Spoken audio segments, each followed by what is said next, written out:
जी तो स्टूडेंट्स अस्सलाम वालेकुम। आज है हमारे पास एमडी कैट केमिस्ट्री में यूनिट नंबर 1 और यूनिट 1 में आज हमारा लेक्चर नंबर जो है वो 7 है। और लेक्चर नंबर 7 में आज हम डिस्कस करने वाले हैं स्टोइशियोमेट्री और ये अहम टॉपिक है। समझ लें कि चैप्टर 1 में जो मोल्स के बाद अहम चैप्टर है ना, वो अहम टॉपिक है वो स्टोइशियोमेट्री का है। बहुत अहम टॉपिक है ये। अब स्टोइशियोमेट्री जो है वो एक अपने आप में जो है वो केमिस्ट्री की एक अलग से ब्रांच है। ठीक है, इसके आगे दो टॉपिक स्टोइशियोमेट्री के और आएंगे, लिमिटिंग रिएक्टेंट और यील्ड। उसको अलग टॉपिक में हम कवर करेंगे अलग वीडियो में, क्योंकि इसी के ऊपर बहुत ज़्यादा टाइम लग जाना है। बहुत ही अहम वीडियो है ये। अब स्टोइशियोमेट्री अब शुरू करते हैं। मेरा नाम है मोहम्मद सलीम। आप लोग जानते होंगे अगर आपने पिछली दो वीडियो मेरी देखी हैं मोल्स वाली, और आपको इस चैनल पे खुश आमदीद है। अगर आप नए हैं तो चैनल को लाइक शेयर और सब्सक्राइब ज़रूर करें। वीडियो थोड़ी लंबी होगी, मैं बेसिक्स कवर करूँगा। अगर आपको बेसिक्स आते हैं तो आगे जाके थोड़ी जो जहाँ से आप देखना चाहिए वहाँ से देख सकते हैं। अब शुरू करते हैं भाई। स्टोइशियोमेट्री में दो लफ्ज़ मिले हुए हैं, ये एक स्टोइशियो और एक मिट्री, ये दो लफ्ज़ है इसमें। स्टोइशियो का जो लफ्ज़ है ना वो एक लफ्ज़ से निकला है जिसको हम कहते हैं, क्या कहते हैं, स्टोइशियोन। क्या कहते हैं? स्टोइशियोन। एक ये लफ्ज़ से निकला है। और स्टोइशियोन का जो मतलब होता है वो होता है एलिमेंट। क्या होता है? एलिमेंट। ये अभी मीनिंग पढ़ रहे हैं स्टोइशियोमेट्री के। और दूसरा इसमें जो लफ्ज़ है वो ये है मिट्री।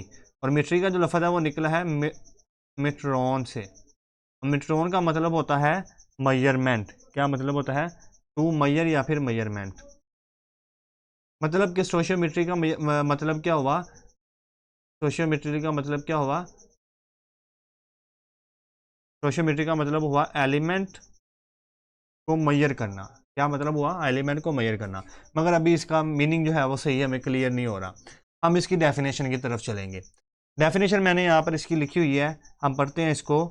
इट इज़ अ, मगर मैं आपको पहले बता दूँ, डेफिनेशन पढ़ना मेरा मकसद नहीं है। यहाँ पर मैंने आपको डेफिनेशन को समझाना है, जो कि एमडी कैट का तरीकाकार है। आपको जो है फील करवाना है कि स्टोइशियोमेट्री होती क्या है। एक बार पढ़ लेते हैं इसको।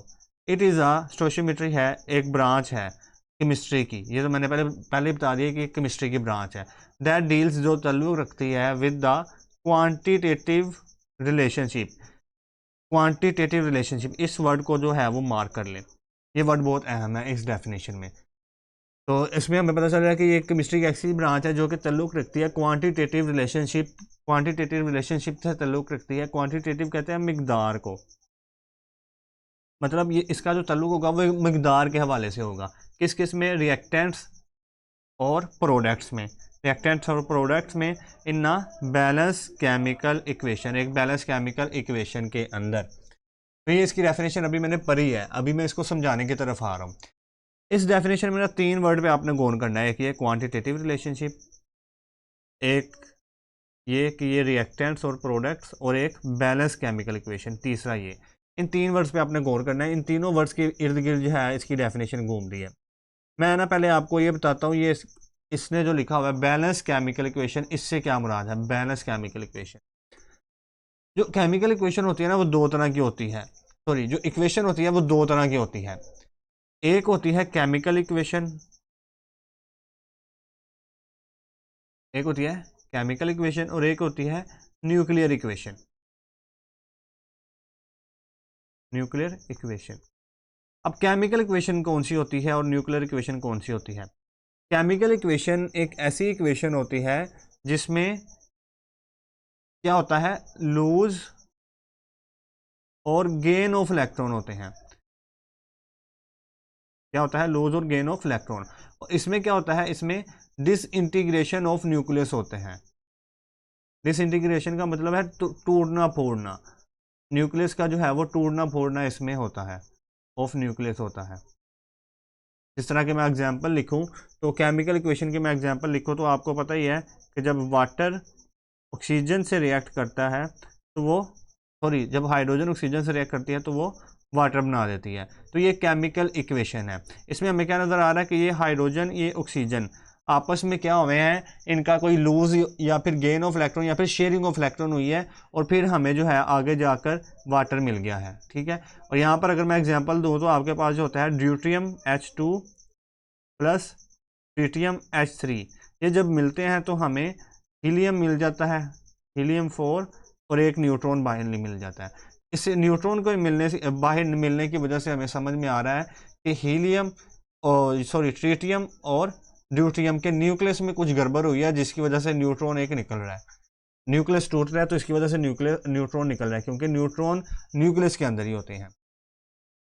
दूसरा इसके बारे में आपको एक पॉइंट मैं बताऊं अगर, तो केमिकल क्वेश्चन जो होती है इसमें क्या होता है, बॉन्ड की ब्रेक होते हैं या फिर बॉन्ड ब्रेक होते हैं और बॉन्ड बनते हैं, बॉन्ड फॉर्मेशन होती है। जिस तरह यहाँ पर अगर ऊपर वाली एग्जांपल में देखेंगे तो यहाँ पर H2 में बॉन्ड ब्रेक हुए, पहले O2 में भी बॉन्ड ब्रेक हुए, और फिर जाकर वाटर जब बना तो इसमें बॉन्ड दोबारा बनना शुरू हो गए, तो इसमें बॉन्ड ब्रेक और बॉन्ड बनते हैं। जबकि आप न्यूक्लियस में देखेंगे तो न्यूक्लियस ट्रांसफर होगा, यहाँ पर क्या होगा, न्यूक्लियस ट्रांसफर होगा, कहाँ से कहाँ तक, पेरेंट न्यूक्लियस से पेरेंट न्यूक्लियई टू डॉटर न्यूक्लियई, मतलब एक जो न्यूक्लियई, ये वाली न्यूक्लियई जिससे ये वाली न्यूक्लियस हीलियम बन रहा है, तो ये पेरेंट न्यूक्लियई होंगे, इससे जो है वो डॉटर न्यूक्लियई बन रहे हैं। ये जो सारा टॉपिक है ना, आप नेक्स्ट आपके पढ़ेंगे अगले चैप्टर्स में, अभी मैं इनको नहीं समझाने वाला। मैं आपको बस ये समझाने वाला हूँ कि केमिकल इक्वेशन कौन सी होती है जिसमें क्या हो, न्यूक्लियस का इलेक्ट्रॉन का लेन देन हो। ठीक है, और इसमें क्या होता है, केमिकल चेंज होता है, मतलब एक सब्सटेंस जो है वो दूसरे सब्सटेंस को फॉर्म करता है, तो ये भी एक लिख लें, इसमें केमिकल चेंज होता है, केमिकल चेंज होता है। तो केमिकल इक्वेशन ये होती है। तो अभी मैं इसको लिखूं, ये केमिकल इक्वेशन है कि नहीं, H2 और O2 मिलेंगे तो ये हमें वाटर दे देंगे, ये केमिकल इक्वेशन है कि नहीं, आपने अभी पढ़ा ये केमिकल इक्वेशन है। मगर क्या ये बैलेंस केमिकल इक्वेशन है, तो आंसर है नो। बैलेंस केमिकल इक्वेशन ये होती है जिसमें सारे के सारे जो एलिमेंट हैं, जिसमें यहाँ पर हाइड्रोजन ऑक्सीजन, वो दोनों तरफ उनके एटम्स की तादाद बराबर हो। इस तरह यहाँ पर देखें तो ये वाली साइड जो है, एरो की ये वाली साइड, इनको हम कहते हैं रिएक्टेंट्स। यहाँ पर देखें तो ये रिएक्टेंट्स हैं, और ये जो बन रही है चीज़ उसे हम कहते हैं प्रोडक्ट्स। ठीक है, अब यहाँ पर अगर देखें तो वो रिएक्टेंट्स में हाइड्रोजन के एटम कितने हैं, 2, और प्रोडक्ट में कितने हैं, 2। ठीक है, हाइड्रोजन तो बराबर है। मगर अगर देखें रिएक्टेंट में ऑक्सीजन कितने हैं, 2 एटम है, और प्रोडक्ट में ऑक्सीजन के कितने एटम है, 1 ही एटम है, तो ये बराबर नहीं है। तो हम ऑक्सीजन के एटम को बराबर करने के लिए यहाँ पर क्या लगाएंगे, 2। तो जब ये क्या हो जाएगा, 2 to the 4, 2 को जब 2 से मल्टीप्लाई करेंगे, ये 2 को इस 2 से मल्टीप्लाई करेंगे तो 2 to the 4 हो जाएगा। तो यहाँ पर भी अभी हमें 2 लगाना पड़ेगा ताकि ये भी क्या हो जाए, सॉरी यहाँ पर नहीं हम लगाएंगे, यहाँ पर तो ऑक्सीजन को बैलेंस नहीं करेंगे, हम हाइड्रोजन को करेंगे। ये ऑक्सीजन को बैलेंस नहीं करेंगे, अगर हम यहाँ पर लगा दें 2 तो ये क्या हो जाएगा, 2 to the 4 हाइड्रोजन, और यहाँ पर भी अगर 2 लगाएं तो ये 2 to the 4 हाइड्रोजन और ये 2 ऑक्सीजन, तो अब ये बैलेंस हो जाएगी। तो मतलब बैलेंस केमिकल इक्वेशन ये कैसे बनेगी, 2 हाइड्रोजन और 1 ऑक्सीजन मिलके हमें 2 वाटर के मॉलिक्यूल देगा, तो इसको हम कहते हैं बैलेंस केमिकल इक्वेशन। और बैलेंस केमिकल इक्वेशन में ये 2 इसमें चीज़ें मौजूद हैं, एक रिएक्टेंट और एक प्रोडक्ट। ये जो 2 एरो के इस तरफ, इसको हम कहेंगे रिएक्टेंट्स, और एक ये वाले जो है इनको हम कहेंगे प्रोडक्ट्स। ठीक है, तो रिएक्टेंट और प्रोडक्ट। अब स्टोइचियोमेट्री क्या है, स्टोइचियोमेट्री में हम क्या करते हैं कि ये बैलेंस केमिकल इक्वेशन में जो रिएक्टेंट और प्रोडक्ट होते हैं ना, ये वाले, ये बैलेंस केमिकल इक्वेशन में रिएक्टेंट और प्रोडक्ट, इन रिएक्टेंट्स और इन प्रोडक्ट्स के दरमियान हम क्वांटिटेटिव रिलेशनशिप को स्टडी करते हैं। क्या करते हैं, क्वांटिटेटिव रिलेशनशिप को स्टडी करते हैं। क्वांटिटेटिव कहते हैं मिकदार को, अभी मैंने बताया था क्या कहते हैं क्वांटिटेटिव को, मिकदार। मतलब ये कि हम ये स्टडी करते हैं कि कितने रिएक्टेंट की मिकदार हम यूज़ करें तो हमें कितनी प्रोडक्ट मिलती है, ये हम स्टडी करते हैं किसमें, स्टोशियोमेट्री के अंदर। जिस तरह अगर मैं कह दूं हमारे पास जो है वो प्रोडक्ट जो है वो 20 ग्राम मिल रही है, तो फिर हम क्या कह सकते हैं कि हम बताएं रिएक्टेंट जो है वो कितने ग्राम यूज़ करें। तो क्या हो गया, ये स्टडी क्वांटिटेटिव हमने स्टडी की कि कितनी रिएक्टेंट की मिकदार यूज़ करें कि हमें प्रोडक्ट की 20 ग्राम मिकदार मिले। तो इस तरह के जो रिलेशनशिप होते हैं उनको हम किस में स्टडी करते हैं, स्टोशियोमेट्री के अंदर, जिसमें हम रिएक्टेंट और प्रोडक्ट के दरमियान क्या स्टडी करते हैं, क्वांटिटेटिव रिलेशनशिप। क्वांटिटेटिव रिलेशनशिप मिकदार, कितना रिएक्टेंट बनेगा कितना प्रोडक्ट। अब डेफिनेशन इसकी पढ़ें। इट इज़ द, ये एक है ब्रांच ऑफ केमिस्ट्री, ये केमिस्ट्री की ब्रांच है, दैट डील्स, जो के ताल्लुक रखती है with the quantitative relationship, quantitative relationship से ताल्लुक रखती है बिटवीन रिएक्टेंट्स के दरमियान और प्रोडक्ट्स के दरमियान, इन अ बैलेंस केमिकल इक्वेशन, एक बैलेंस केमिकल इक्वेशन के अंदर। आपने बैलेंस केमिकल इक्वेशन के अंदर रिएक्टेंट और प्रोडक्ट के दरमियान क्वांटिटेटिव रिलेशनशिप बताना है, ठीक है।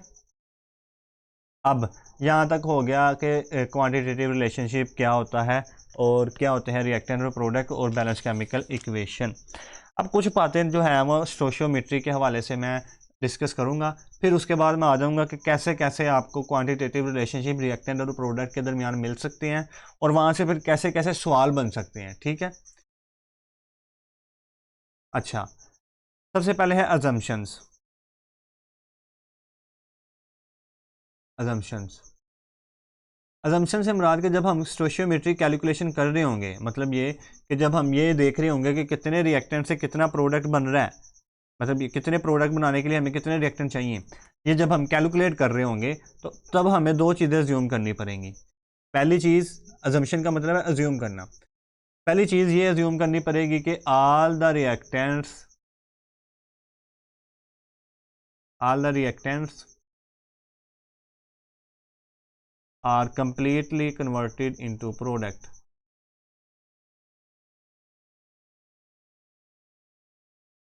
सारे के सारे जो रिएक्टेंट हैं वो कन्वर्ट हो गए हैं किसमें, प्रोडक्ट के अंदर। All the reactants are completely converted into product, ये हमें अज्यूम करना पड़ेगा। मसलन कि हमने ये एक रिएक्शन लिखा कि हाइड्रोजन और ऑक्सीजन मिलके हमें वाटर प्रोडक्ट दे रहे हैं। हमने ये अज्यूम कर लेना है कि ये जो रिएक्टेंट हैं हाइड्रोजन और ऑक्सीजन, ये हमने जो समझ लें कि 20 ग्राम लिए थे, तो ये दोनों 20 के 20 ग्राम ही कन्वर्ट हो गए हैं वाटर के अंदर, प्रोडक्ट के अंदर कन्वर्ट हो गए हैं। कोई भी इसका 1 ग्राम भी जो है वो बाकी नहीं बचा रिएक्टेंट फॉर्म में, सारे के सारे जो है वो प्रोडक्ट फॉर्म में कन्वर्ट हो गए हैं। इसको हम कहते हैं all the reactants are converted into products. मगर जो असल में होता है, असल में ऐसा नहीं होता। कुछ ना कुछ मिकदार रिएक्टेंट की जो है वो बाकी बच जाती है, जो आपस में रिएक्ट नहीं करती और प्रोडक्ट में कन्वर्ट नहीं होती। तो ये असल की बात बता रहा हूँ, असल में ऐसा नहीं होता।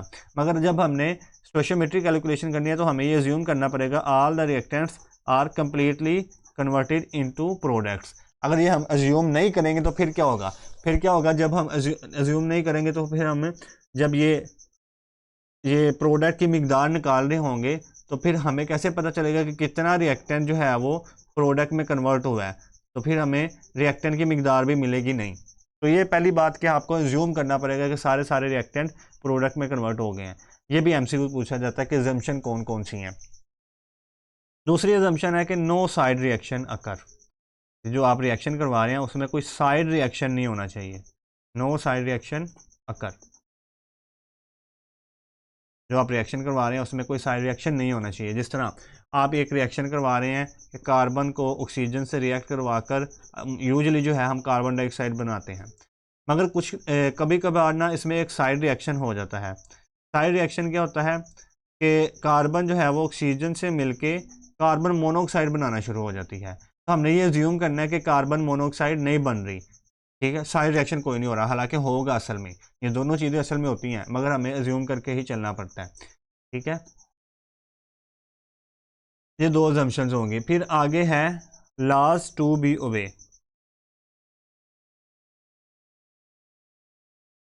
ओबे मतलब कि वो वाले लॉ जो कि स्टोशियोमेट्री कैलकुलेशन करते वक्त फॉलो किए जाते हैं। पहला लॉ ये एमसीक्यूज में आया हुआ है, law of conservation, law of conservation of mass. मैंने ये जो law of conservation of math, law of definite proportion, या फिर जो है दूसरा भी एक दो लॉ जो है वो एक पहली वीडियो में एक्सप्लेन किया था। आप उन्हें अगर देखना है तो वहाँ पर जाके देखें ये क्या होता है। वीडियो का नाम है compound atoms and evidence of atoms. आप लिखेंगे तो आपको कैम वाइज ट्यूशन के नाम से तो मिल जाएगा। मतलब ये है कि जब आप ये रिएक्टेंट्स और ये प्रोडक्ट्स में कन्वर्ट हो रहे हैं रिएक्टेंट्स, तो इसके दरमियान law of conservation of math apply होगा। मतलब जितना रिएक्टेंट का मैथ है उतने ही प्रोडक्ट का मैथ आगे जाकर बनेगा। इसको हम law of conservation of math कहते हैं। दूसरी बात, दूसरा जो लॉ ओबे होगा वो होगा लॉ ऑफ डेफिनिट प्रोपोर्शन। ये भी क्या होता है, मैंने वहाँ पर आपको समझाया था। Atom and evidence of atom में कैम वाइज ट्यूशन जाके लिखे तो आपको आ जाएगा डेफिनिट प्रोपोर्शन। मैं इस पहली वीडियो का जो लिंक है वो भी कमेंट सेक्शन में दे दूंगा। लॉ ऑफ डेफिनिट प्रोपोर्शन में ये दो लॉ जो है ओबे किए जाते हैं, ये और ये एमसीक्यूज में पूछे गए हैं। ये सिंपल बातें स्टोशियोमेट्रिक में कौन से लॉ ओबे किए जाते हैं, तो ये दो लॉ ओबे किए जाते हैं। ये एमसीक्यूज में पूछे गए हैं, एमडी कैट के एमसीक्यूज में पूछे गए हैं। अच्छा, एक और बहुत इंपॉर्टेंट बात जो है बच्चों जो है वो आप लोगों को बतानी थी, इंपॉर्टेंट बात है बहुत, कि जो स्टोशियोमेट्रिक है ना, स्टोशियोमेट्री ये अप्लाई होती है only on irreversible reactions. Irreversible reactions पे ये अप्लाई की जाती है स्टोशियोमेट्री। ये जो है वो रिवर्सिबल पे अप्लाई नहीं होगी। रिवर्सिबल रिएक्शन कोई होगा तो उस पर अप्लाई नहीं होगी। क्यों नहीं होगी? क्योंकि जब रिवर्सिबल रिएक्शन हम लिखते हैं ना, इस तरह के लिख लें N2 + H2, ये जब मिलके जो है वो NH3 बनाते हैं। अभी मैं बैलेंस नहीं लिख रहा। तो इसमें क्या होता है कि ये रिएक्टेंट प्रोडक्ट में कन्वर्ट हो रहे हैं और ये प्रोडक्ट फिर वापस से रिएक्टेंट में कन्वर्ट हो रहा है। तो ये रिएक्शन कभी कंप्लीट ही नहीं हो रहा, तो हम कैसे कहेंगे कि प्रोडक्ट कितनी बन रही है? तो रिवर्सिबल रिएक्शन के ऊपर ये अप्लाई नहीं होते, स्टोशियोमेट्री अप्लाई नहीं होती। ये सिर्फ और सिर्फ इरिवर्सिबल रिएक्शन पे अप्लाई होती है। जैसा कि इसमें एमसीक्यू एक पूछा गया था कि स्टोशियोमेट्री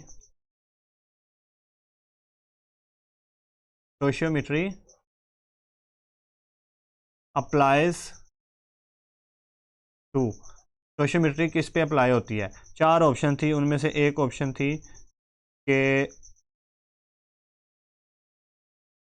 एक रिएक्शन है जब वाटर डीकम्पोज होता है और वो हाइड्रोजन और ऑक्सीजन बनाता है, एक ये रिएक्शन था।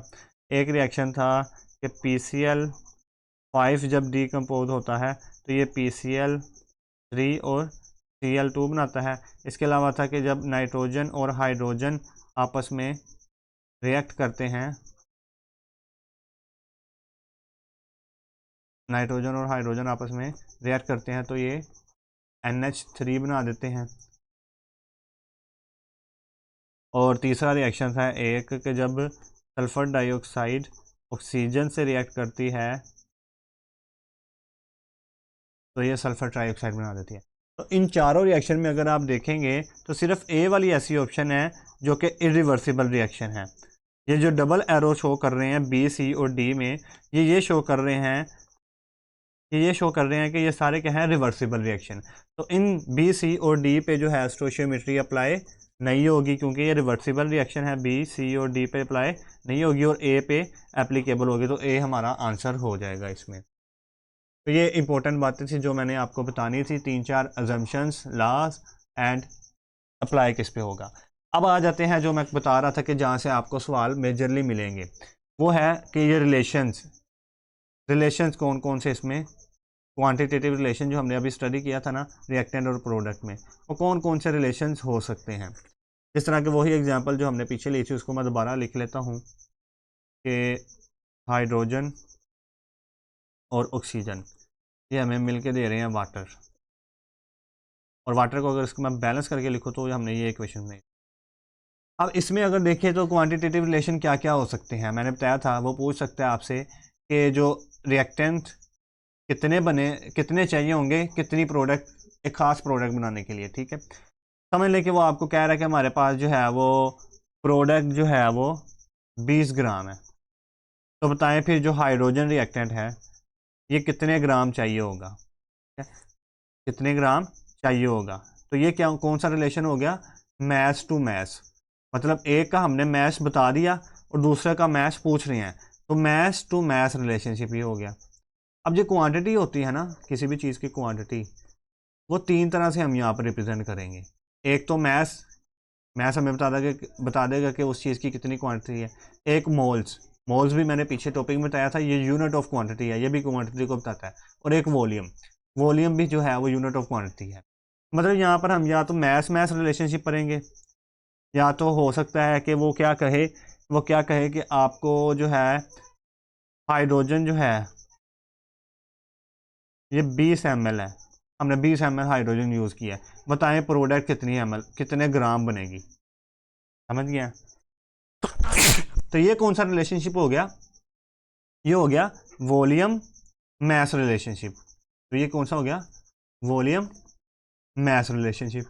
एक का उसने वॉल्यूम बता दिया और एक का उसने मैस मैस मैस पूछ लिया। एक चीज़ बताएगा, एक चीज़ आपसे पूछ लेगा, ठीक है। अब वो डिपेंड करता है वो मैस में पूछे, ग्राम में मोल्स में पूछे, या फिर वॉल्यूम में पूछ ले। या फिर इस तरह भी हो सकता है कि समझ लें आपको उसने इसके हाइड्रोजन के मोल्स दे दिए, हाइड्रोजन के वो कह रहा है 20 मोल है हमारे पास, बताएं जो 20 मोल हाइड्रोजन से 20 मोल है, सॉरी MOL मोल, बताएं जो प्रोडक्ट है वो कितने मोल बनेगी, कितने मोल वो प्रोडक्ट बनेगी। तो ये क्या रिलेशनशिप हो गया, मोल मोल रिलेशनशिप हो गया। तो मोल मोल रिलेशनशिप में क्या होता है कि एक चीज़ के मोल बता दिए जाते हैं, दूसरे के आपसे पूछ ले जाते हैं। वॉल्यूम मैस रिलेशनशिप में क्या होता है कि एक चीज़ के वॉल्यूम बता दिया जाता है और एक दूसरे का मैस पूछ लिया जाता है। या फिर इस तरह हो सकता है एक चीज़ का मैस बता दिया जाए, दूसरे का वॉल्यूम पूछ लिया जाए। और मैस मैस में एक का मैस बता दो, दूसरे का मैस पूछ लेगा। या फिर इस तरह भी हो सकता है कि वो आपको क्या कर दे, एक चीज़ के जो है वो मैस सॉरी इस एक चीज़ के मोल्स दे दे हाइड्रोजन के, वो आपको मोल्स फाइंड करने को कह दे कि कितनी हाइड्रोजन यूज होगी अगर हम 20 ग्राम प्रोडक्ट वाटर बनाते हैं। तो ये कौन सा हो जाएगा, ग्राम मैस मोल्स रिलेशनशिप। तो ये क्या हो जाएगा, मैस मोल्स रिलेशनशिप। इसमें उसने क्या किया, मैस फाइंड करने को दे दिया, सॉरी मैस दे दिया, एक चीज़ का मैस उसने दे दिया और मोल्स फाइंड करने को दे दिए। इस तरह भी हो सकता है। या फिर इस तरह हो सकता है कि वो कहते हैं मोल्स इतने हैं, मैस बताएं दूसरी चीज़ के कितने बनेंगे। तो ये सब चीज़ें जो हैं ये सारे रिलेशंस हम स्टोइचियोमेट्री के अंदर अप्लाई करते हैं, मतलब इनको स्टडी करते हैं। किसी भी तरीके से वो सवाल दे सकता है, चाहे आपको वॉल्यूम देकर मैस पूछ ले, मैस देकर वॉल्यूम पूछ ले, रिएक्टेंट का पूछ ले, प्रोडक्ट का पूछ ले, किसी का भी पूछ सकता है, ठीक है। अभी ये देखें यहाँ पर दो रिएक्टेंट हैं, तो इससे कंफ्यूज नहीं होना कि आप ऑक्सीजन का रिएक्टेंट में क्यों नहीं यूज़ कर रहा, क्योंकि एक रिएक्टेंट एक्सेस में होता है तो उसको हम आगे जाके लिमिटिंग रिएक्टेंट में पढ़ेंगे, ठीक है। अभी आप बस यही देख लें कि मैस में रिलेशनशिप होता है रिएक्टेंट और प्रोडक्ट। अच्छा, अब ये जो रिलेशनशिप इस तरह तो मैं लिखता जाऊँगा तो बेतहाशा रिलेशनशिप बनते जाएंगे। अब हम इन रिलेशनशिप्स को जो है वो सवाल्स की मदद से जो है वो सोल्व करते हैं। जैसे आप सवाल सोल्व करेंगे आपको पता चलता जाएगा कि इनमें रिलेशनशिप इस तरह से हो सकते हैं और इस तरह से हमें सवाल पूछे जा सकते हैं। क्वेश्चन नंबर 1, अब ये सवालों का सिलसिला शुरू हो गया है, अब एंड तक सवाल ही चलेंगे हमारे, क्योंकि यहीं से इस तरह के सवाल ही आने के चांसेस हैं। क्वेश्चन नंबर 1 है हमारे पास कि how many moles of oxygen are produced, how many moles of oxygen are produced, कितने मोल ऑक्सीजन के बनेंगे बाय 3 मोल्स ऑफ KClO3। एक स्टेटमेंट दे दिया और आगे उसने एक इक्वेशन आपको लिख के दे दी है कि KClO3 बैलेंस केमिकल, उसने इक्वेशन लिख के दिया कि 2 KClO3 के मॉलिक्यूल जब डीकम्पोज होते हैं तो 2 KCl बनाते हैं और 3 मोल ऑक्सीजन बनाते हैं। ये एक इक्वेशन भी दे दिया है। अब इस तरह जो स्टोइचियोमेट्री के सवाल है ना उसमें दो तरह से सवाल होंगे। एक तो वो आपको इक्वेशन सवाल में ही दे देगा, या तो वो आपको इक्वेशन सवाल में दे देगा, या आपको सिर्फ सवाल में ये बताएगा कि फलानी चीज़ से रिएक्ट कर रही है और प्रोडक्ट ये बन रही है, आपने इक्वेशन खुद ही लिखनी होगी, ठीक है। तो अभी हम इक्वेशन वाला सवाल कर रहे हैं। इसके ऑप्शन मैं पहले लिख लेता हूँ फिर सवाल की तरफ आते हैं।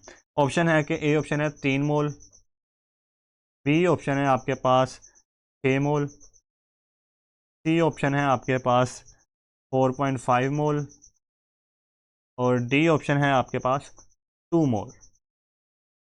सवाल में वो कह रहा है कि हमारे पास कितने मोल्स ऑक्सीजन के बनेंगे, प्रोड्यूस होंगे 3 मोल अगर हम KClO3 को यूज़ करें।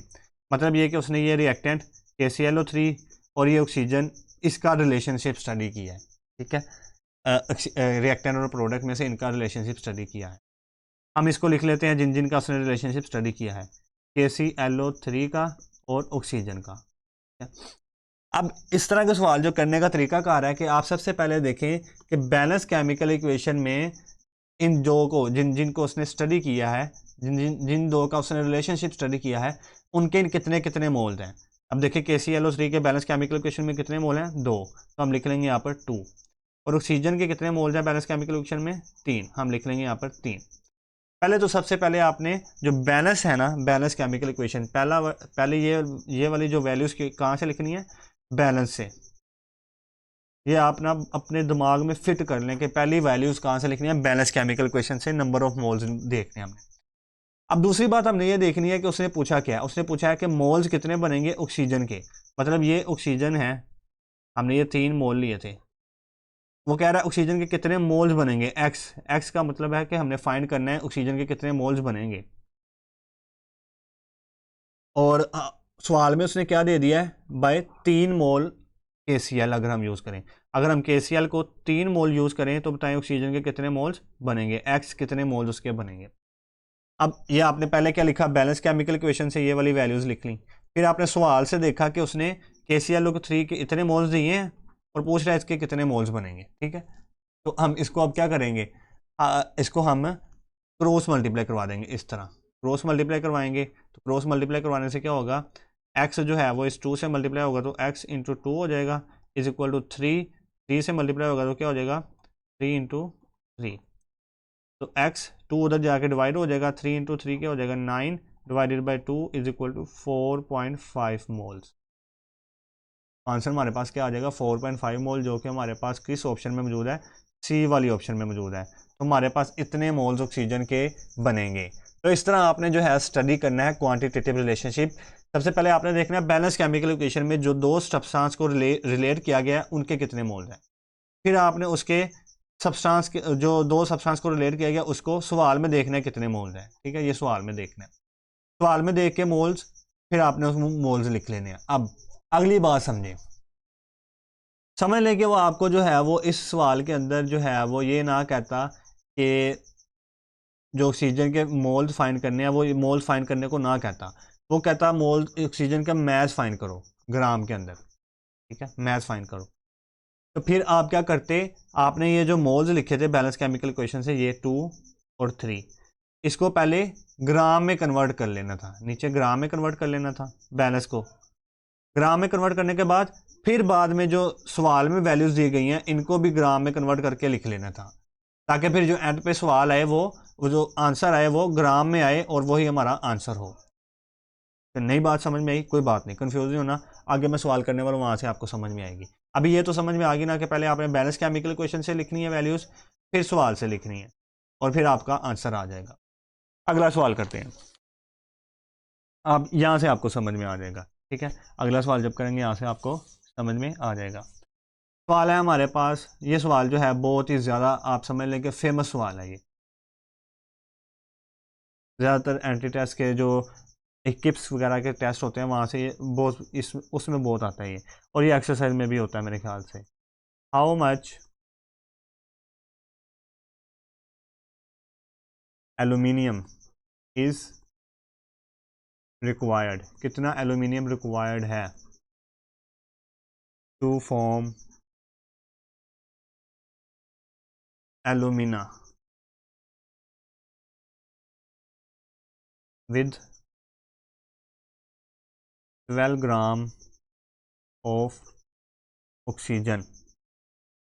आपके पास वो कह रहा है कि आपने कितना आपको जो है वो एल्यूमिनियम रिक्वायर्ड होगा ताकि आप क्या बना सके, एल्यूमिना। एल्यूमिना का फॉर्मूला होता है Al2O3। आप कितना एल्यूमिनियम रिक्वायर होगा ताकि आप एल्यूमिना बना सकें अगर आप 12 ग्राम ऑक्सीजन को यूज़ करें। इसकी पहले इक्वेशन आप देख लें, सवाल में इक्वेशन नहीं दी गई, आपको सिर्फ उसने बताया है कि एलुमिनियम जब ऑक्सीजन से रिएक्ट करता है तो वो एलुमिना बना देता है। तो हमें खुद ही लिखना होगा कि एलुमिनियम जब ऑक्सीजन से रिएक्ट करता है तो वो क्या बना देता है, एलुमिना Al2O3। इसका फॉर्मूला आपको आना चाहिए Al2O3। अब इसको बैलेंस भी हमें खुद ही करना है। हम देखेंगे कि यहाँ पर जब ऑक्सीजन 2 है और यहाँ पर कितने हैं, 3 हैं, तो अगर हम यहाँ पर ऑक्सीजन के साथ 3 लगा दें तो ये क्या हो जाएगा, 3 टू द 6, और यहाँ पर 2 लगा दें तो ये क्या हो जाएगा, 2 3 द 6, ऑक्सीजन बैलेंस हो गया। अब एलुमिनियम को देखें तो ये क्या हो गया, 2 टू द 4, तो यहाँ पर हम एलुमिनियम के साथ 4 लगा दें तो अब बैलेंस हो गई इक्वेशन। ठीक है, तो अब बैलेंस करने के बाद दूसरा हमारा काम क्या है कि हमने देखना है किन दो चीज़ों को आपस में रिलेट किया गया है। रिलेट उसने एक का पूछा है कि एक को फाइंड करना है, हाउ मच, एलुमिनियम को फाइंड करना है। ठीक है, रिलेट दो चीज़ों को करेगा, एक जिसको फाइंड करना है और एक जिसका उसने वैल्यू सवाल में दी होगी, और सवाल में उसने वैल्यू ऑक्सीजन की दी हुई है। मतलब हमें ये एलुमिनियम और ऑक्सीजन, इन दोनों रिएक्टेंट्स को ही आपस में जो है वो रिलेट करना है। रिएक्टेंट्स को भी आपस में रिलेट कर सकते हैं। ठीक है, अब दूसरा हमारा क्या था वो स्टेप, हमने देख लिया कि इन दोनों को आपस में रिलेट करना है। अब देखना यह है कि पहला स्टेप क्या था कि इन देखना है बैलेंस केमिकल इक्वेशन में जो चीज़ें हमने रिलेट करनी है उनके कितने मोल्स हैं। एल्यूमिनियम के हैं 4, ऑक्सीजन के हैं 3, तो हम लिखेंगे एल्यूमिनियम के 4 मोल हैं, ऑक्सीजन के 3 मोल हैं। अगला स्टेप हम देखेंगे कि वो उसने पूछा क्या है, हाउ मच का मतलब कितने ग्राम एल्यूमिनियम हमें रिक्वायर्ड होगा अगर हमें 12 ग्राम ऑक्सीजन मिली हुई है। ठीक है, तो चूंकि हमने इनको 12 ग्राम को इसके साथ कंपेयर करना है 3 के साथ, 3 मोल्स के साथ, तो क्यों ना हम इस मोल्स को ग्राम में कन्वर्ट कर लें, ताकि जब हम ये ग्राम यहाँ पर लिखें तो ये अच्छे से जो है वो इनकी कैलकुलेशन हो सके। तो एक बात याद रख लें कि जो भी उसने सवाल में पूछा होगा कि कितने ग्राम चाहिए हो, आपने सारी वैल्यूज़ को उसमें कन्वर्ट कर देना है। अगर उसने पूछा वॉल्यूम कितना चाहिए हो तो आपने इस मोल्स को वॉल्यूम में कन्वर्ट कर देना है। अगर उसने पूछा हो कि आपको मोल्स कितने चाहिए होंगे तो फिर तो कन्वर्ट करने की ज़रूरत नहीं है। अगर उसने पूछा हो कि कितना मैस चाहिए होगा तो फिर आपने इस वॉल्यूम्स को, इस मोल्स को मैस में कन्वर्ट कर देना है। इन बातों को आपने ध्यान में रखना है। जैसा कि अभी यहाँ पर हमारे पास एल्यूमिनियम 4 मोल, ऑक्सीजन 3 मोल, हम एल्यूमिनियम के जो 4 मोल हैं उसको मैस में कन्वर्ट करेंगे। हमें पता है number of moles is equal to mass over molar mass, और mass is equal to number of moles multiply by molar mass. Mass is equal to number of moles हमें एल्यूमिनियम के कितने दिए गए हैं, 4, 4 मल्टीप्लाई मोलर मैस एल्यूमिनियम का होता है 27, तो ये हो जाएगा आपके पास 108। हमने एल्यूमिनियम को कन्वर्ट कर दिया 108 में। ये बैलेंस को अभी कन्वर्ट किया किसमें, ग्राम के अंदर। ये दोनों क्या हैं, बैलेंस ही हैं। अब दूसरा हम ऑक्सीजन को भी ग्राम के अंदर कन्वर्ट कर लेते हैं। ऑक्सीजन के जो है वो कितने मोल हैं, O2 के 3 moles, number of moles is equal to mass into molar mass, sorry mass over molar mass, और मैस इज इक्वल टू क्या हो जाएगा, number of moles multiply by molar mass, and mass is equal to number of moles कितने होंगे 3, और molar mass O2 का कितना molar mass होता है 32, और ये हो जाएगा 32 मल्टीप्लाई 3 96 ग्राम। ऑक्सीजन को हमने कन्वर्ट कर दिया 96 ग्राम। अब हम देखेंगे बैलेंस केमिकल इक्वेशन, सॉरी सवाल के अंदर कितने उसने क्या क्या कहा है। सवाल के अंदर उसने कहा ऑक्सीजन हमारे पास कितनी है 112 ग्राम, तो हम ऑक्सीजन के नीचे लिख लेंगे ये 12 ग्राम है। यहाँ तक मोल थे, अब नीचे क्या है ग्राम में 12 ग्राम। और फिर उसने कहा है कि एल्यूमिनियम कितने ग्राम चाहिए होगे, तो एल्यूमिनियम को एक्स लिख लेते हैं कि ये हमें फाइंड करनी है कितने ग्राम चाहिए होगी। क्रॉस मल्टीप्लाई करेंगे, एक्स 96 से मल्टीप्लाई होगा और 12 मल्टीप्लाई होगा 108 से। एक्स इज इक्वल टू हो जाएगा 12 इंटू 108 ओवर 96, 12 एक 12, 12 6, 12 एक 12, 12 6 72, 12 7 84, 12 8, 12 7 84 और 12 8 96, तो ये हो जाएगा 2 4 द 8 2 5 द 10 एंड 2 4 द 8, 54/4 आ जाएगा। 2 दूनी 4, 2 13 से मल्टीप्लाई करें तो फिर जाकर आता है मेरे ख्याल से, नहीं 27 पे, 27 पे ये आ जाएगा 27/2, 2 27 डिवाइडेड बाई 2 कितना हो जाएगा 30.5। 30.5 हमारा आंसर हो जाएगा। ए ऑप्शन है इसकी 27 ग्राम, बी है 13.5 ग्राम, सी है हमारे पास 24 ग्राम और डी है हमारे पास 54 ग्राम। तो ये इस तरह से आपने सवाल करना है। अब समझ आ गई होगी कि जो मोल्स हम कन्वर्ट लेंगे बैलेंस केमिकल इक्वेशन से, उन मोल्स को हमने कन्वर्ट कर लेना है किसमें, जो हमें फाइंड करना होगा। जहाँ पर यहाँ पर हमें ग्राम फाइंड करने थे तो हमने इसको ग्राम में पहले कन्वर्ट कर लिया, फिर सवाल से जो वैल्यूज थी उसको लिखी और उनको क्रॉस मल्टीप्लाई करवा दिया। उम्मीद है आपको समझ में आ गई होगी। नेक्स्ट सवाल, एक और सवाल करते हैं। अभी सवाल बहुत ज़्यादा हमने करने हैं, टेंशन न लें। आप लोग खुद अब ट्राई करें इस सवाल को, जो पोस्ट करके वीडियो खुद ट्राई करें। इसी तरह का सवाल एलुमिना का ही है, आपने इक्वेशन भी खुद ही लिखनी है। अच्छा, एलुमिना का सवाल ही है हमारे पास 27 ग्राम। ये जो है ना पंजाब बोर्ड की टेक्स्ट बुक उसका एक्सरसाइज का सवाल है। 27 ग्राम एलुमिनियम रिएक्ट करता है, हाउ मच कितने gram, how much of oxygen to form Al2O3। ठीक है, अब पिछले सवाल में क्या था, पिछले सवाल में उसने एल्यूमिनियम का पूछ लिया था कि कितने ग्राम वो एल्यूमिनियम जो है वो बनती है अगर हम ऑक्सीजन का, उसने वैल्यूज़ दे दी थी अगर हम ऑक्सीजन 12 ग्राम यूज़ करें। अब यहाँ पर उसने एल्यूमिनियम को ग्राम दे दिए हैं और पूछ लिया कि ऑक्सीजन कितने ग्राम जो है वो यूज़ होगी, सॉरी ऑक्सीजन कितने ग्राम यूज़ होगी अगर हम 27 ग्राम जो है एल्यूमिनियम यूज़ करें। तो इसकी इक्वेशन लिख ले रहे हैं जो हमने पीछे लिखी थी, एल्यूमिनियम प्लस ऑक्सीजन, ये हो जाएगा Al2O3 इससे बनता है। और एल्यूमिनियम अगर 4 लें और इसके 3 मोल लें तो ये बनते हैं 2 मोल। अब यहाँ पर भी हमें एल्यूमिनियम को जो हमें बताया गया और ऑक्सीजन को जो पूछा गया इसको कंपेयर करना है, एल्यूमिनियम और ऑक्सीजन। ठीक है, अब सवाल में देखें तो एल्यूमिनियम के 4 मोल, ऑक्सीजन के 3 मोल, 4 और 3। अब पूछा गया है हाउ मच, मतलब ग्राम पूछे गए हैं, तो हमने इन मोल्स को ग्राम में कन्वर्ट कर लेना है। ग्राम में कन्वर्ट करेंगे तो एल्यूमिनियम का भी हमने पीछे देखा है, एल्यूमिनियम अगर 4 ग्राम हो, सॉरी 4 मोल्स हो, तो इसको हम number of mole is equal to mass over molar mass, mass is equal to number of moles multiply by molar mass, mass number of moles हमारे पास 4 है, मोलर मैस कितना होगा 27, तो ये हो जाएगा 108। तो इसका 108 आ गया और इसका हमने ऑक्सीजन का भी पीछे निकाला है 96। अब वो पूछ रहा है कि अगर हमारे पास एल्यूमिनियम 27 ग्राम है, एल्यूमिनियम अगर 27 ग्राम है तो बताएं ऑक्सीजन कितने ग्राम प्रोड्यूस होगी। तो हम इसको क्रॉस मल्टीप्लाई करवाएंगे, एक्स को 108 से मल्टीप्लाई करवाएंगे, 27 को 96 से, 27 इंटू 96।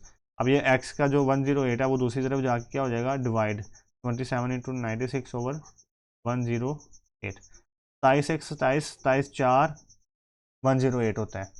तो 4 एक 4, 4 दूनी 8 और 1 2 जाकर 24 हमारा आंसर आ जाएगा यहाँ पर। मतलब 24 ग्राम जो है वो ऑक्सीजन चाहिए होगी कि वो 27 ग्राम एल्यूमिनियम से रिएक्ट करके एल्यूमिना बनाएं। तो ए ऑप्शन यहाँ से मैं अगर बताऊँ ABCD ऑप्शन अब मैं पहले लिख दिया करूँगा, 8 32 16 और 24 ग्राम। तो आंसर क्या है 24 ग्राम अभी हमने निकाला है।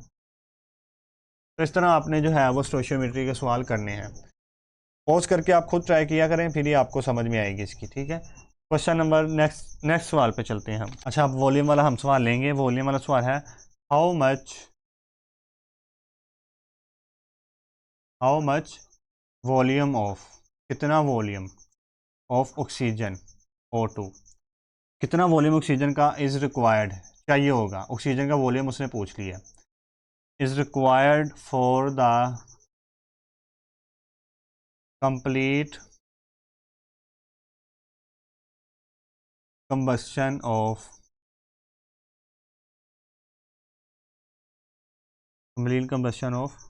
5 centimeter cube of C2H2। तो ये आपसे ना कंबस्शन के सवाल बहुत ज़्यादा पूछे जाते हैं आपके कैटमीज में भी और एमडी कैट में भी।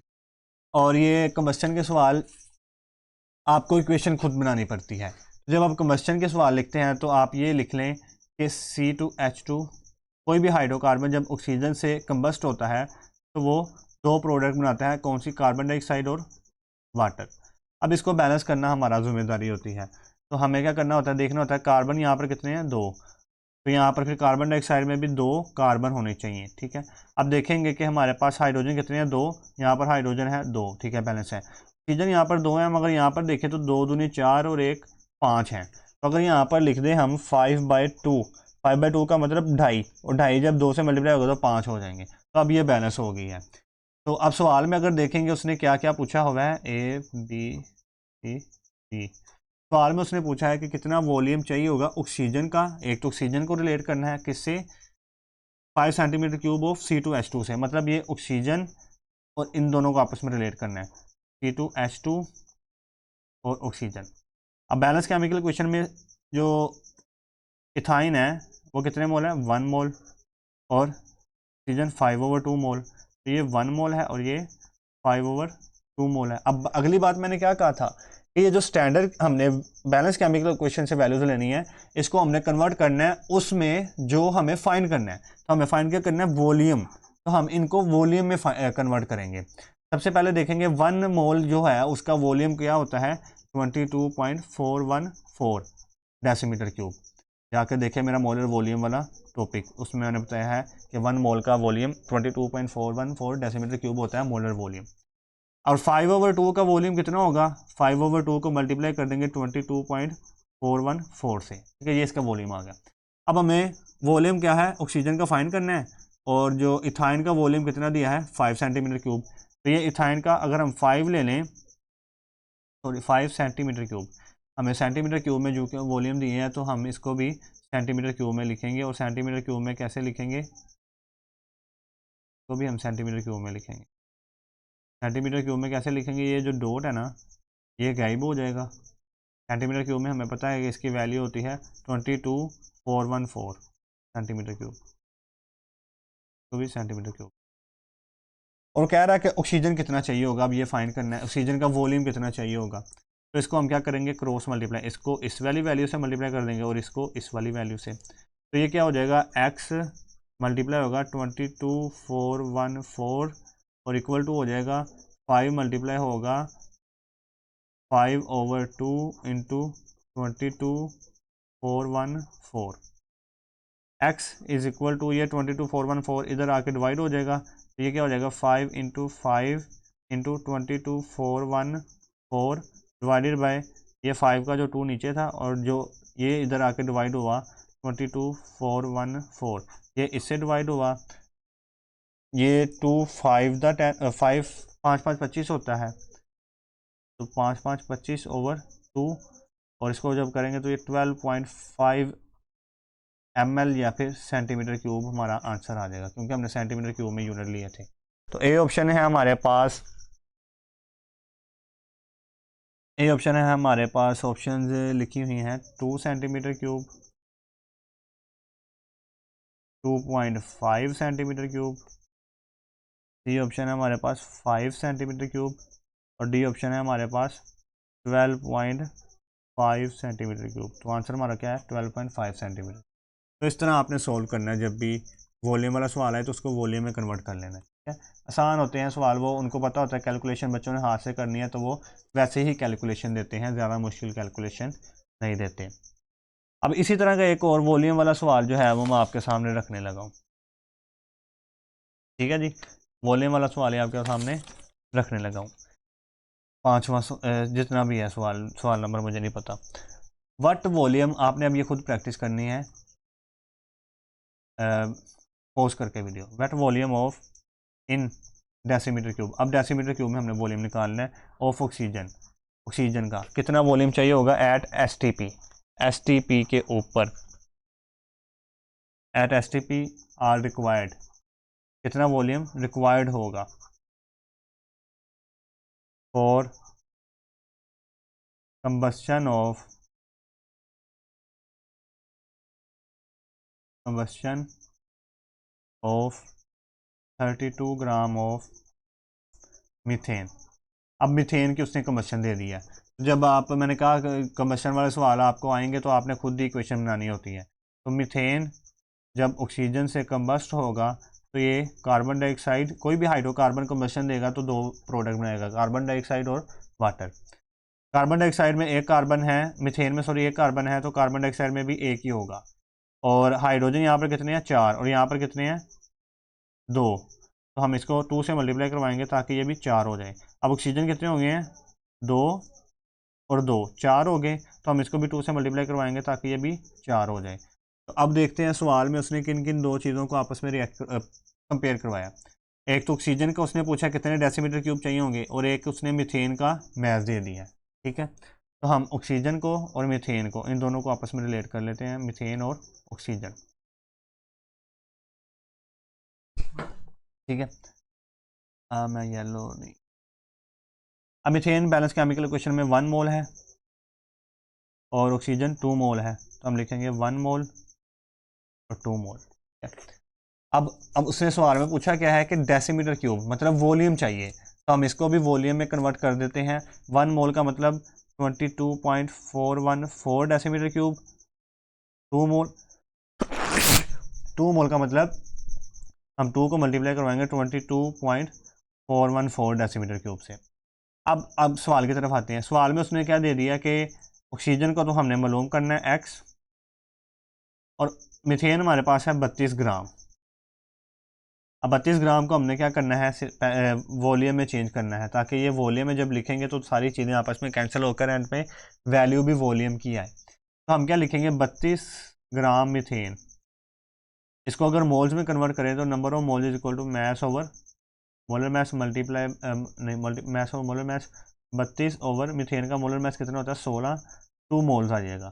और 2 मोल्स को अगर हम वॉल्यूम में कन्वर्ट करें तो वो 2 इंटू 22.414 आएगा। क्यों बोला, क्योंकि एक मोल का 22.414 डेसीमीटर क्यूब है, तो 2 का उससे मल्टीप्लाई करवा देंगे ताकि वो 2 से मल्टीप्लाई होगा, उसका वॉल्यूम दे देगा 2 का। इसको आप क्रॉस मल्टीप्लाई करवाएंगे, एक्स किससे मल्टीप्लाई होगा 22.414 से इक्वल टू, ये किससे मल्टीप्लाई होगा 2 इंटू 22.414 मल्टीप्लाई बाई 2 इंटू 22.414। अब ये 22.414 उधर जाके आ जाएगा डिवाइड, तो एक ये इससे एक से कैंसिल हो जाएगा, बाकी क्या रह गया 2 से मल्टीप्लाई हुआ 4 इंटू 22.414 हमारे पास बच गया, और 4 को जब 22 से मल्टीप्लाई करवाएंगे तो हमारे पास 88 के करीब आंसर आएगा। जब आप ऑप्शन देखेंगे तो A option, B option, C option और डी ऑप्शन हमारे पास क्या क्या है, तो ए ऑप्शन है हमारे पास 89.6, बी ऑप्शन है हमारे पास 98.4, सी ऑप्शन है 108.6 और डी ऑप्शन है हमारे पास 169.5। तो अभी हमने आंसर निकाला 88, तो इसके करीब करीब कौन सी ऑप्शन है, ए वाली 89.6, तो हमारा आंसर वही होगा। क्यों हमारा आंसर 89 क्यों नहीं आया, क्योंकि इसके बाद 414 भी था, उसको तो हमने मल्टीप्लाई नहीं करवाया, हमने सिर्फ 22 को मल्टीप्लाई करवाया 4 से, तो वो 88 आता है। ना लिखाई सही सीधी नहीं आ रही, सीधी उल्टी उल्टी लिखाई आ रही, तिरछी लिखाई आ रही, शायद मैंने टैबलेट सही नहीं पकड़ा। इस तरह सवाल है हमारे पास, फिर मैं एक वही सवाल करवाऊंगा तो आपका जो है वो कंसेप्ट क्लियर हो सके। आपने खुद ही करना है, फिर से आप जो है वो अपना वो बंद कर दें, बंद मतलब पॉज कर दें वीडियो को, for complete decomposition of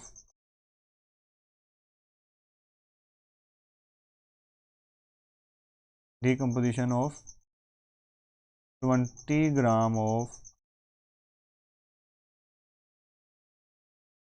calcium carbonate. अगर हम कैल्शियम कार्बोनेट ले लें 20 ग्राम एट STP और उसको डीकम्पोज करवा दें, डीकम्पोज मतलब उसको तोड़ दें, then volume of CO2 obtain, तो कितना वॉल्यूम CO2 का हमें मिलेगा ये आपने बताना है।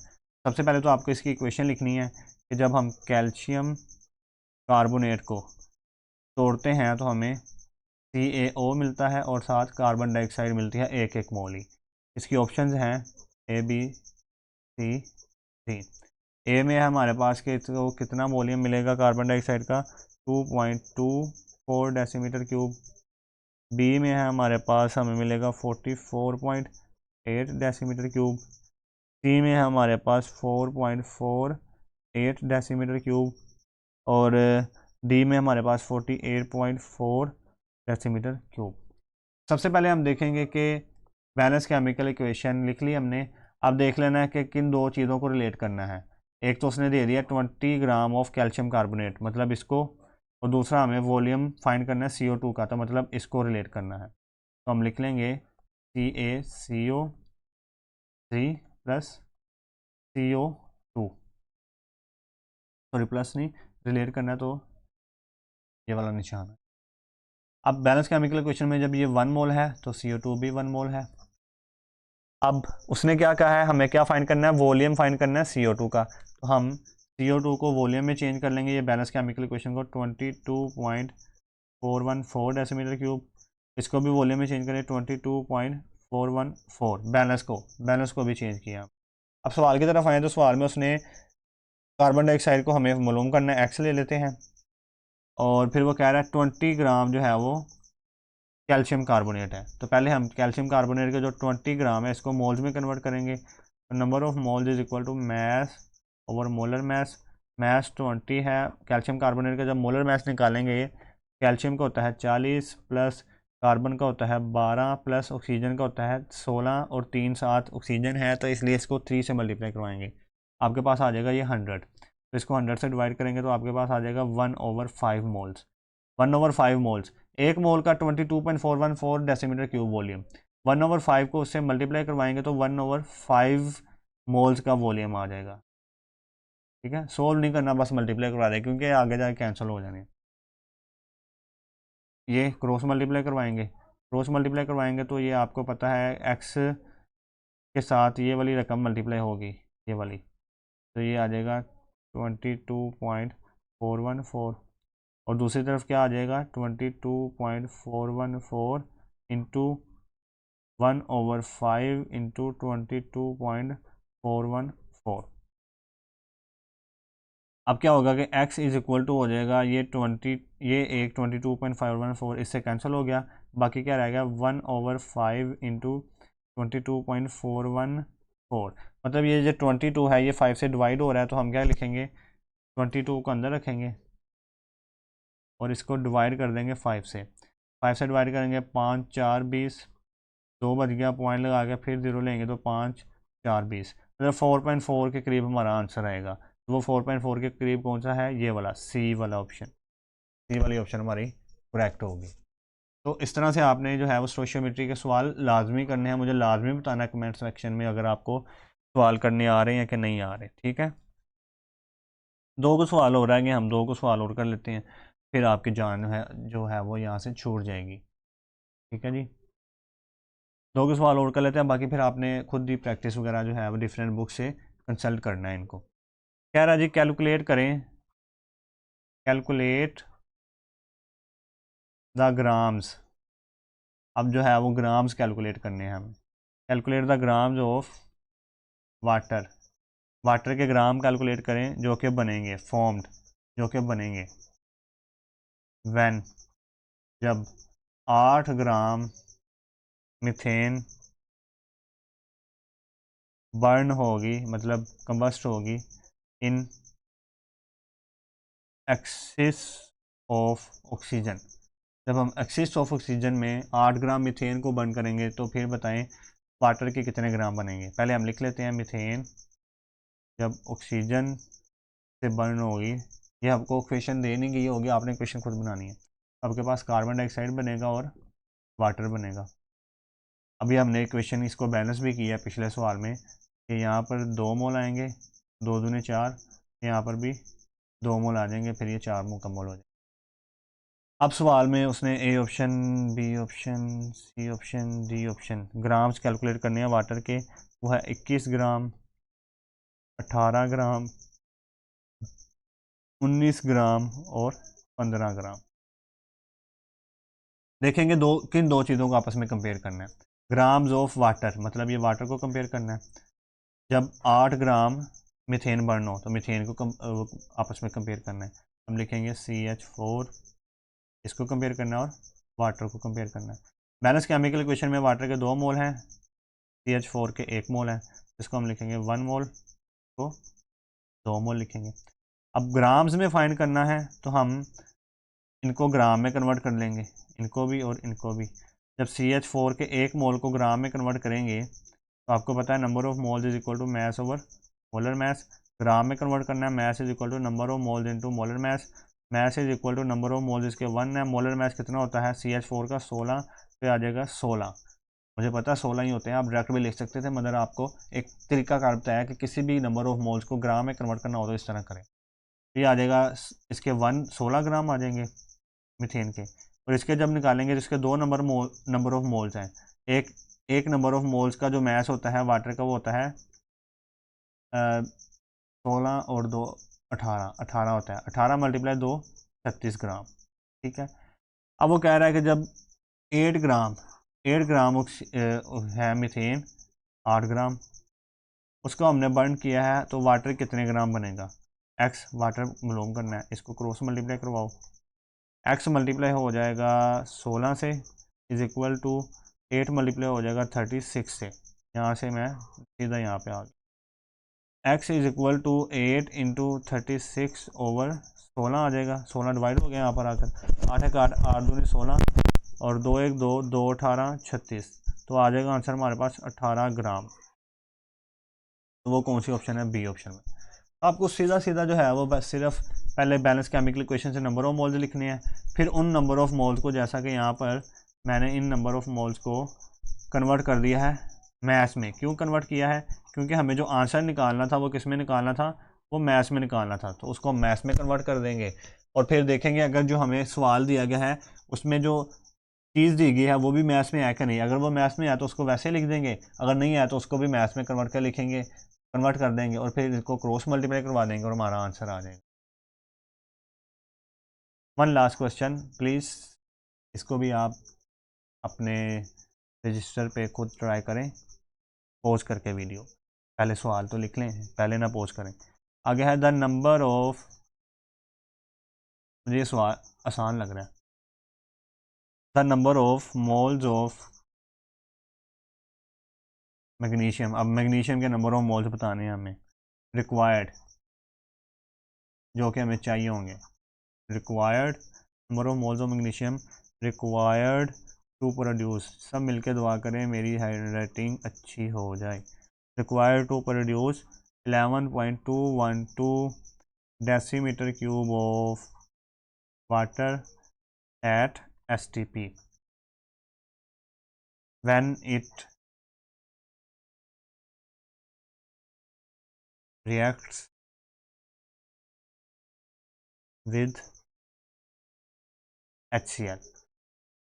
कह रहा बताएं कि कितने मोल हमें मैग्नीशियम के चाहिए होंगे जब कि वो क्या प्रोड्यूस करे, इतने decimetre cube hydrogen gas produce करे जबकि मैग्नीशियम रिएक्ट करती है HCl से। तो हम पहले इक्वेशन लिख लेते हैं इसकी, मैग्नीशियम प्लस HCl, और जब ये रिएक्ट करते हैं हमें पता है कि जो मेटल जो है वो नॉन मेटल की तरफ जाती है, तो ये बना देंगे MgCl, और हमें पता है Mg की वैलेंसी 2 होती है, तो Cl2 आएगा, साथ साथ वाटर H2 आ जाएगा। तो जब देखेंगे यहाँ पर Cl2 है, H भी 2 है, तो हम यहाँ पर अगर क्यों ना 2 लगा दें, 2 H हो जाएंगे, 2 ही Cl हो जाएंगे, तो ये बैलेंस केमिकल इक्वेशन बन जाएगी। अब उसने कंपैरिजन किन किन दो चीज़ों का किया है, एक तो मैग्नीशियम का किया है और एक हाइड्रोजन गैस का किया है। तो हम लिख लेंगे यहाँ पर मैग्नीशियम और हाइड्रोजन गैस, इन दोनों का कंपैरिजन करना है। कंपैरिजन कर लेते हैं, पहले हम देख लेते हैं बैलेंस केमिकल इक्वेशन में मैग्नीशियम कितने हैं, 1 मोल, और हाइड्रोजन कितने हैं 1 मोल, हम लिख लेंगे 1 मोल और 1 मोल। अब वो कह रहा है हमें क्या क्या चीज़ फाइंड करनी थी, सॉरी, मोल्स ऑफ मैग्नीशियम, मतलब मैग्नीशियम के मोल्स ही फाइंड करने हैं, जबकि हमें हाइड्रोजन का क्या दिया गया वॉल्यूम। अभी मैंने कहा कि जो चीज़ हमें फाइंड करनी है उसको इन इसको उसी में रखना है। अब हमें जो कि मोल फाइंड करने हैं तो ये ऑलरेडी मोल्स में है बैलेंस केमिकल इक्वेशन, तो इसको हम छेड़ेंगे नहीं, ये 1 1 नहीं देंगे।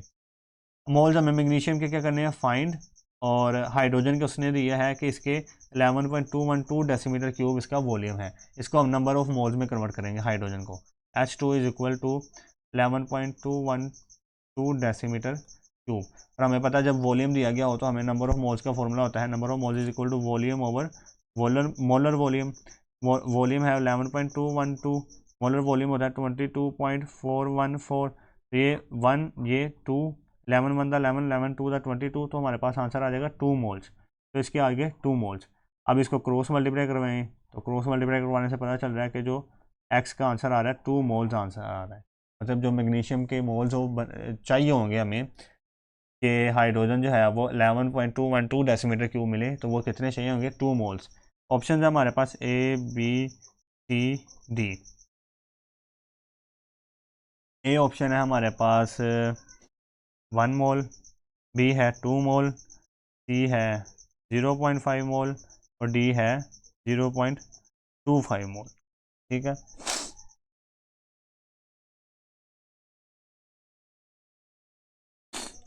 सॉरी सॉरी सॉरी, हमने यहाँ पर गलती कर गए हैं। यहाँ पर जो आंसर आ रहा था नंबर ऑफ मोल्स का वो क्या था 1/2, मतलब हाफ। तो यहाँ पर हम इसको भी 1/2 मोल्स ही लिखेंगे। जब 1/2 मोल्स लिखेंगे तो ये इससे मल्टीप्लाई होगा और ये इससे, हमारे पास आंसर भी क्या आएगा 1/2। और 1/2 को अगर सोल्व करें तो वो 0.5 बनता है। 0.5 हमारा आंसर आएगा, ये वाला सी ऑप्शन वाला। तो ऐसे गलती हो जाती है मेरे से भी, तो इसको आप देख लेना, ठीक है। 1/2 मोल्स बन रहे हैं।